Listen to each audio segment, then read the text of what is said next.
Ladies and gentlemen, the time has come. This will be my final 2024 election official prediction where I predict every single state.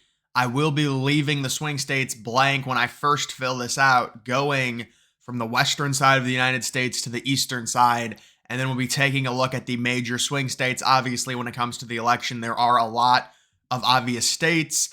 I'll give my take on some potential margins in these states. Some of them matter more than others. But I will be starting with Washington. I do think Kamala Harris will be winning Washington pretty easily, probably by around 14, 15 points at least. I do think Kamala Harris will be winning Oregon, possibly by a little bit of a smaller margin, maybe 9, 10 points, somewhere around there. There haven't been a lot of polls in Oregon. California will obviously go to Kamala Harris. However, I do think it's going to be by, I don't know about significantly less than 2020, but Biden won it by 27. I think it'll be about 20 or 21 in terms of Harris winning it, maybe a 22-23. I'm going to leave Nevada blank. Obviously, we're going to go to Idaho. Donald Trump will very easily win Idaho. Trump will very easily win Montana. Montana is important because of the Senate race, and Trump is expected to win it by a bigger margin than he won it in 2020. If he wins it by 18, 19 points, it's going to be impossible for Sheehy to lose. Wyoming, Donald Trump will win very easily. North Dakota, Donald Trump will win very easily. South Dakota, Donald Trump will win very easily.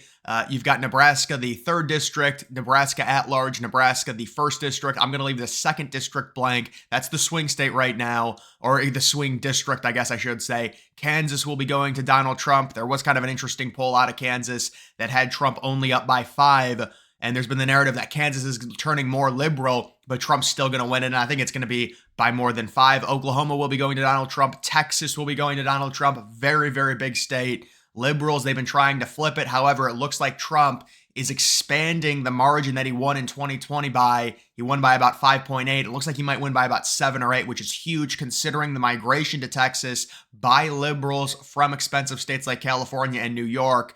Obviously, Alaska will be going to Trump. We'll see what the margin is. The margin might be surprisingly close, maybe 8 or 9. I mean, I think it was 10 in 2020. Maybe it'll get exaggerated out to 12 or 13, who knows. Hawaii will be going to Kamala. She will also be taking Colorado. When it comes to Colorado, it was almost a swing state back in 2016. You've seen a ton of liberals come to the state. I think it's going to be at least a 12 or a 13-point win for Harris, honestly. Utah will be going to Donald Trump. We will leave New Mexico blank. That is a state that Donald Trump visited on Halloween, so there is some potential wiggle room there. I'm going to expand and give more of an in-depth thought on that. When it comes to it, Louisiana, Trump's going to win very easily. Arkansas, Trump's going to win very easily. Mississippi, Donald Trump will win very easily. Missouri, I think that, the Senate race, a little bit competitive. Holly should win pretty easily. Trump's going to win. Iowa, Donald Trump should win by, I would say, at least 8 or 9 points.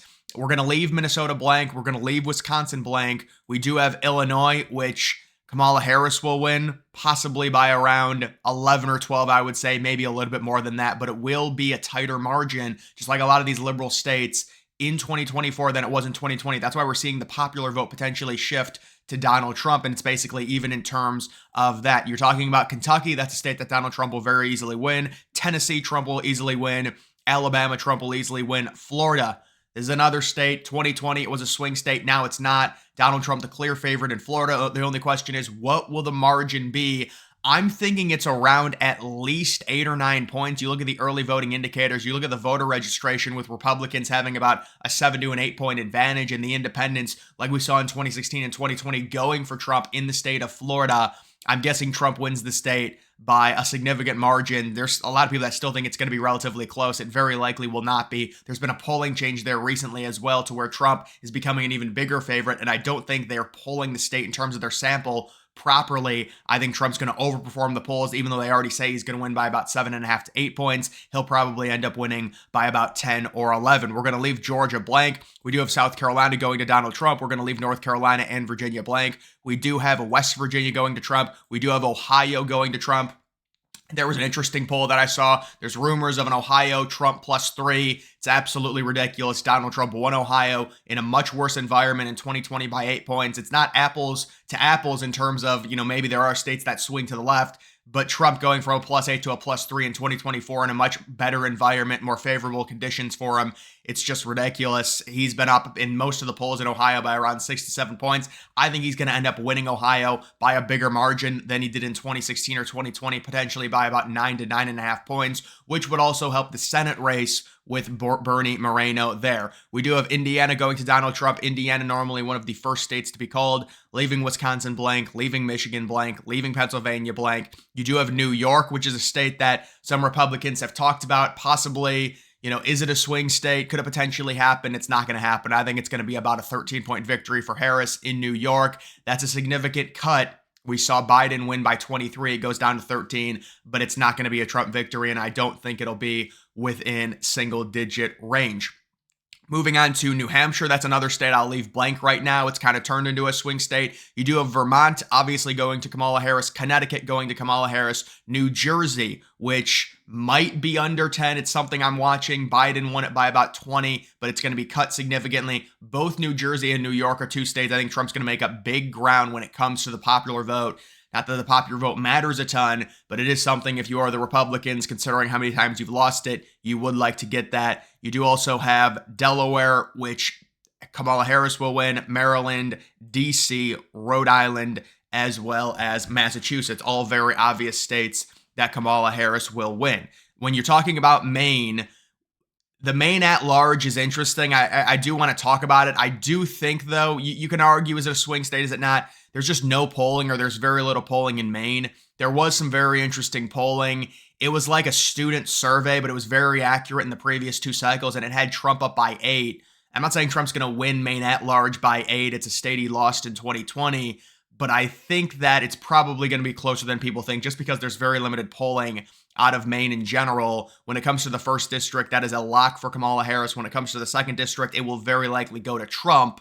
The first district's more of a lock for Harris than the second district is for Trump, but that's very likely how those electoral votes end up getting split. I'm also going to do the other electoral vote, the second district in Nebraska. It is very likely to go to Kamala Harris, possibly by 7 or 8 points, believe it or not. That is the Omaha region, the Omaha area, and it's just a small populated area. Obviously, considering it's just one district, and Harris, it seems the district swung more left in terms of the population, so she will win that, or I would expect her to win that. But now we're going to go through all of the swing states. Some of these are fringe, some of these are actual swing states, but we're going to go here and give my official prediction. When it comes to Nevada, I do think Donald Trump will very slightly win Nevada, possibly winning by less than a point. It might be the closest major swing state out of the 7 that the media talks about. But Donald Trump, I would expect, based off of polling, based off of even recent history, we saw Republicans make up ground in 2020, only lose by 2.5. And we saw relatively good polls in terms of their accuracy in 2020. Well, now the polls say Donald Trump's up by around 1. We've seen polls like the Atlas poll where Trump's up by 4. Nevada is trending to Trump. There was great early vote numbers in Clark County. Republicans maintain those good early vote numbers as we're heading into Election Day, where they've got an advantage. I think Trump narrowly wins Nevada. It is only 6 electoral votes. It would be the least important major swing state out of the 7, but I do think Donald Trump wins that state there. It's going to be very close. This is the one you could argue it's about 50-50 right now. I mean, you could argue several of them are 50-50, but Nevada, it's hard to get a total read on. I am giving it to Donald Trump. Moving on to Arizona, that is another state I think Donald Trump will win by a little bit bigger of a margin than Nevada. I'm thinking around 3.5 points, which could potentially help Kari Lake win by maybe a half a point when it comes to the Senate. But when it comes to Arizona, Donald Trump is up in all the polls. He's the favorite at this point. He's been the favorite, I would say, for 2 months now. It seems like liberals have given up Arizona within the past month to month and a half, and it does feel very, very likely that Donald Trump will take that state. You compare the Arizona polls, they underperformed Trump. I think they underpolled Trump back in 2020 very slightly. Well, now they've got Trump up by about 1.5, and he's up in basically all of them. I think Arizona will be going to Trump. It feels like the Harris campaign has given up Arizona, and to some degree Nevada as well, as they're focused more on maybe a North Carolina along with the Rust Belt. I think Donald Trump ends up winning Arizona. Now, when it comes to New Mexico, that is a state that I do think Kamala Harris is able to hold on to, possibly by around 4 or 5 points. I do think it might be closer than people expect. It's a border state. I think Trump's going to do better. I think Trump having the rally on Halloween there, that's going to help a little bit. But overall, I don't think it's going to be enough to make up the difference. And you do have some people concerned, why go to why go to New Mexico? Go out of your way there. Doesn't really make sense. Their internal polls must be a lot better. I saw Rasmussen Harris +5. I've seen other New Mexico polls. They've all been around 5 or 6 point leads for Kamala. I think she ends up holding the state when it comes to that. I just can't do it. When it comes to Minnesota, Minnesota could be a surprisingly close state. I do think Kamala Harris ends up hanging on to Minnesota, probably by around 4 points would be my guess, maybe 5 points.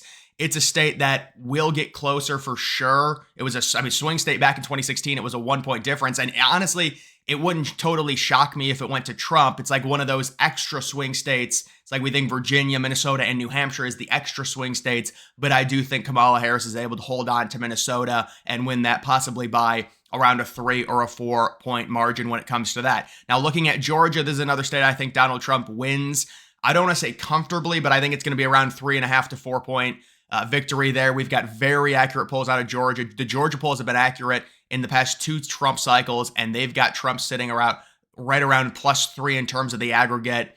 Trump looks very good right now in Georgia and Arizona. It would be extremely surprising at this point if he lost either of those states. And that's why I think the Harris campaign is mainly shifted, and you're seeing a bigger narrative talking about her sweeping the Rust Belt or potentially also taking a North Carolina, although it's mainly based around the Rust Belt. When you look at North Carolina, it is another state I do think Donald Trump will win. Donald Trump won the state in 2020 and 2016 under much worse conditions, especially in 2020. He only won it by 1.3. It was closer. It was 2 points closer than 2016, and that's what they'll argue. It got closer. Why can't it flip now? And I do think the state is getting slightly more liberal when you talk about the migration into it from the more expensive states that people are moving out of, like a New York, down to North Carolina. But I think Trump will be able to usurp that because of his popularity improving over the last 4 years. There's a ton of nostalgia when it comes to Trump when you look at his approval rating and what people think it is now, back, based off of the 4 years when he was in power. And I think if Trump's able to win this state in 2016 and 2020, even with potentially more liberals now being in the state over the last 4 years,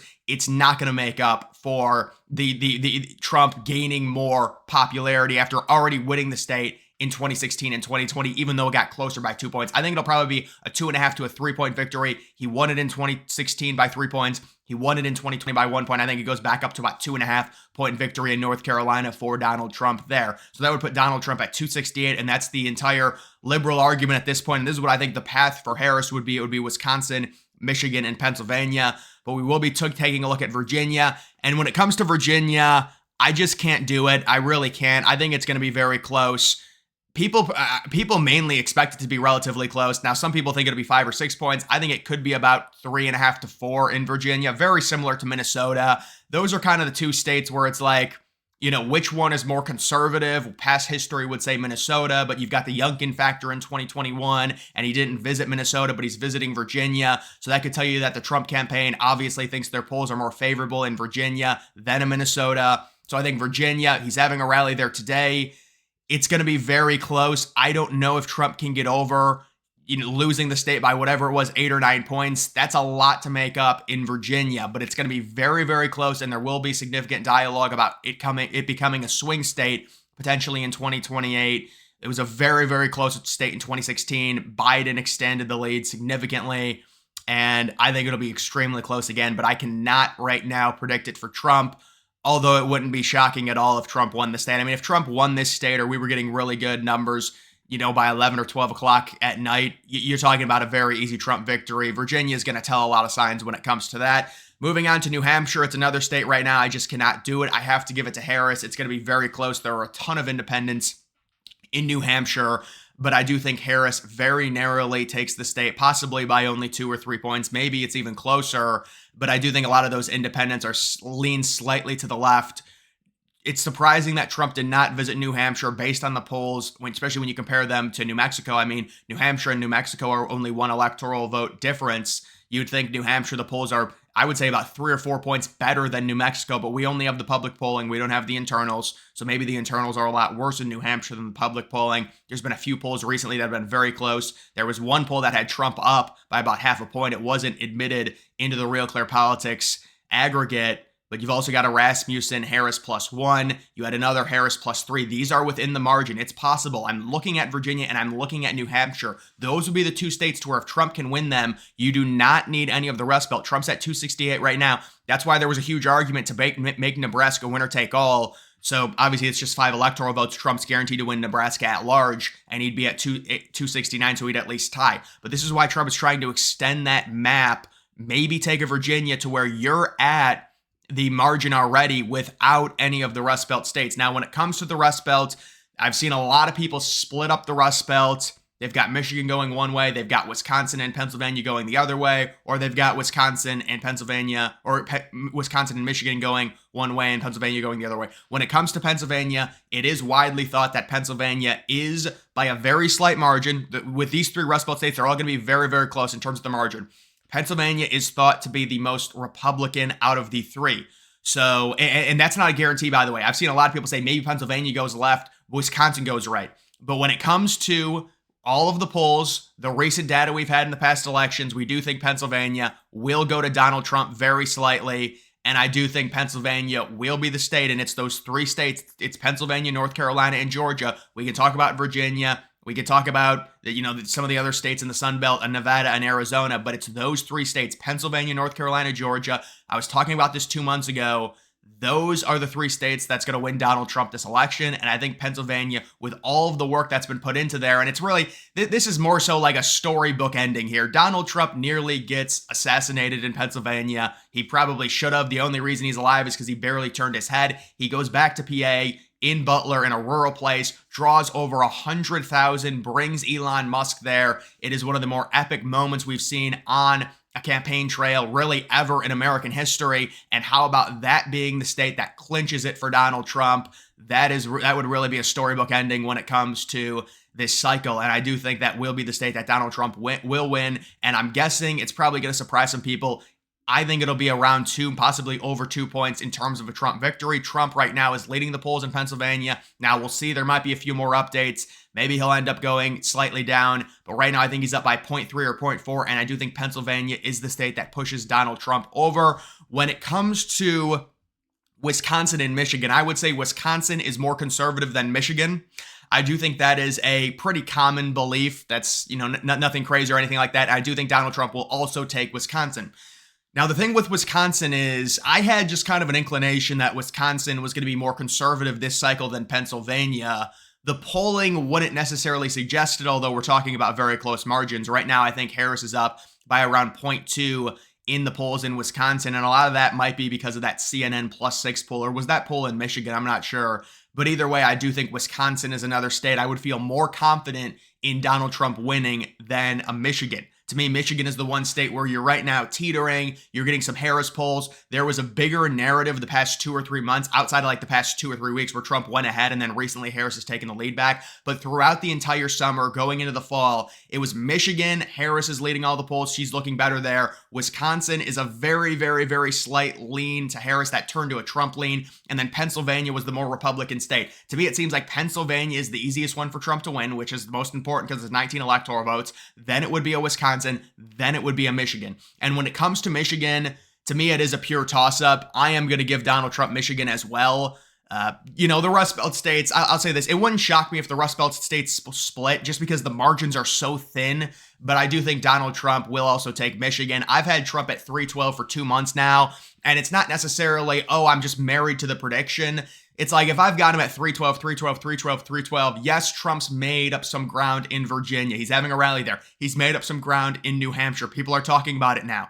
Those would be the 2 states, maybe a Minnesota, but mainly those 2 states is what I'm looking at for potentially Trump to expand the math. And yes, it was a little bit tempting to potentially give Kamala Harris Michigan and split up the Rust Belt, but I'm not going to do that. To me, it's about 50-50 in Michigan, and I think Trump ends up winning Michigan. There's going to be a little bit of help from Jill Stein, maybe 1 point, whatever. We saw in 2016, Trump very narrowly win Michigan by 0.3. He lost it by about 2 in 2020. I think it's undoubtedly slightly more liberal than the other 2 Rust Belt states, but I do think Donald Trump ends up winning when it comes to that state, possibly by around 0.3 or 0.4. I'm guessing Michigan, Nevada are the 2 closest states You could even be talking about Michigan being closer than Nevada. Trump might win Nevada by around a point to a point and a half based off of some of those early voting numbers. And also some of the polls we've seen where Trump's up by 3 or 4, but it's just a hard state to get a read on. It is purely an independent state at this point. But what I would say right now, you're looking at Arizona and Georgia. I've got those two states going to Trump by slightly more margins, by slightly higher margins than any of the other swing states. I'm liking Arizona and Georgia by around 3 to 3.5 points. There are people that say North Carolina might be easier than Georgia and Arizona based off of the polling right now. And I understand Trump won North Carolina. He lost Georgia. There's a lot that went into that. When you look at the early voting with the minority vote kind of lagging behind, that's great news for Trump in a state like Georgia. I think Georgia is going to be a higher margin than North Carolina, possibly by about a point and a half. And I think Arizona will be as well. And then it comes down to a Pennsylvania, right? Because if you get all the Sun Belt states, even if you lose in Nevada, you win Pennsylvania, it doesn't matter. So it comes down to those three. It's a Pennsylvania, it's a North Carolina, it's a Georgia. You win those three, nothing else really matters. Worst case scenario, you lose all three of these Rust Belt states. You take a New Hampshire by a hair, you take a Virginia by a hair, you win with either one of those states. If you win New Hampshire, you lose all the Rust Belt, you're at 272, but that's as long as you win Nevada. So then Nevada starts becoming very important. If you end up losing all three of the Rust Belts, and if you don't take Nevada and you lose the Rust Belt, you would have to take Virginia. So there's some different math when it comes into this. Also, another state potentially you're watching is the Maine at large. There's just very limited polling for Maine at large, and Biden won it by a decent margin, so it's hard to predict it to go to Trump. There's just like a few straw polls, whatever. It's just, to me, I just cannot do it at this point when looking at all of the polling. I would still have to say Harris slightly wins it, but that's potentially 2 electoral votes Trump could pick off. When it comes to Harris expanding her math, liberals tried to really I think the only state they really argued was Florida. Like, that's the only one. Like, because Florida's always been seen coming into the cycle as a Republican heavy lean. There's been some liberals that say maybe it might happen. It's obviously not going to happen. I think they've given it up. They've really got nowhere to go when it comes to them potentially expanding their math. They've got no shot in Texas. Again, it's probably going to be by a higher margin, about 7.5 at least. Florida, I think, will probably be 9, 10, 11. So they're just trying to hold on to the Minnesotas, to the Virginias, to the New Hampshires, and then go for broke in the Rust Belt, and then possibly try and add a combination of maybe a Nevada and a North Carolina. I don't believe they think they can really win Arizona or Georgia at this point. It's more so fully Rust Belt. Maybe you also take a Nevada. That could give you wiggle room if you lose a New Hampshire. That would be my guess when it comes to the liberal strategy at this point. But it is 312. It's the golden number this cycle for Donald Trump. It's what a lot of people have been predicting.